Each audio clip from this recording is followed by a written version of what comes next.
সারাদিন সংসারে কামলা খাটার পর যখন সংসারের একটু কাজ শেষ হয়, ঘরে এসে একটু রিল্যাক্সে বসি, তখন আপনারা যারা মেয়েদেরকে বলেন দয়া করে স্বামীর সামনে একটু পরিপাটি হয়ে থাকবেন, একটু পরিপাটি হয়ে চলবেন, তাহলে স্বামীর চোখে একটু দেখতে ভালো লাগবে, দয়া করে সেম অ্যাডভাইস আপনারা স্বামীকেও দিবেন।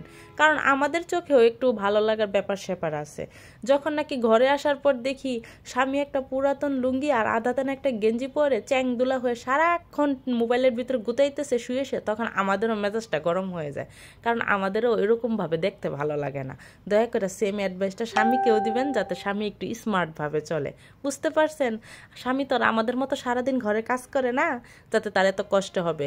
তারা সারাদিন অফিস করার পরে বাসায় এসে ওই আধাতেনা একটা পুরান লুঙ্গি আর পুরাতন একটা গেঞ্জি পরে চ্যাংদুলা হয়ে সারাক্ষণ শুয়ে শুয়ে যখন মোবাইল কোথায়, তখন দেখা মেয়েদের এমনি মেজাজ গরম হয়ে যায়।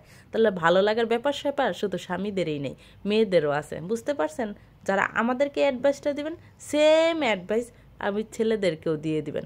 তাহলে সংসারে শুধু শান্তিই আসবে, অশান্তি আর আসবে না। বুঝতে পারছেন? আচ্ছা, যাক গা।